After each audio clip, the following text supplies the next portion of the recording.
వల్ల నాకు ఒక కొత్త ఫ్రెండ్ అయింది తెలుసా, ఎంత ముద్దుగుందో, మీరు కూడా చూడాల్సిందే. ఎరియుగ్గా ఇదేనండి నా కొత్త ఫ్రెండ్. దీని పేరు వచ్చేసి లియో. పేరుతో పాటు బ్రీడ్ కూడా చెప్పాలి కదా, ఇది వచ్చేసి హస్కీ బ్రీడ్ కి చెందిందనమాట. ఇంత నేను కొన్నా అనుకునేరు, నాకు వండుకొని తిననికే చేత కాదు, ఇంకా కుక్కనేడ పోషిస్తా చెప్పండి. ఇది మా ఆయన వాళ్ళ ఫ్రెండ్ శేషు అని, వాళ్ళ డాగ్ అన్నమాట. కాకపోతే దీన్ని చూసినప్పుడల్లా ఫ్రెండ్షిప్ చేయాలనిపించేది. ఈ రోజు అడిగేసిన ఎట్లయినా మా ఇద్దరికి దోస్తానే చేయించమని. ఫస్ట్ లో దీన్ని చూసి ఫుల్ భయపడేదాన్ని, ఎందుకంటే అది నా సైజు ఉన్నది ఆల్మోస్ట్. కాకపోతే తర్వాత ఫ్రెండ్ అయ్యి నేను ఎటు పోతట్టు నాయన కాలనే వచ్చుడు. హస్కీ బ్రీడ్ డాగ్స్ చిట్టిగా బుజ్జిగా ఉండవు, లయన్ల లెక్క ఉన్నాయి.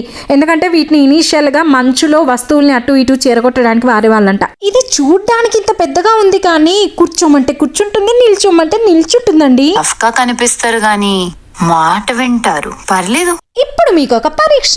లియో కాస్ట్ ఎంతో గెస్ కొట్టి కామెంట్ పెట్టండి. ఆయనత వేలల్లో చెప్పారు, పుసుక్కున అల్లకారాలలో ఉంటది రేటు.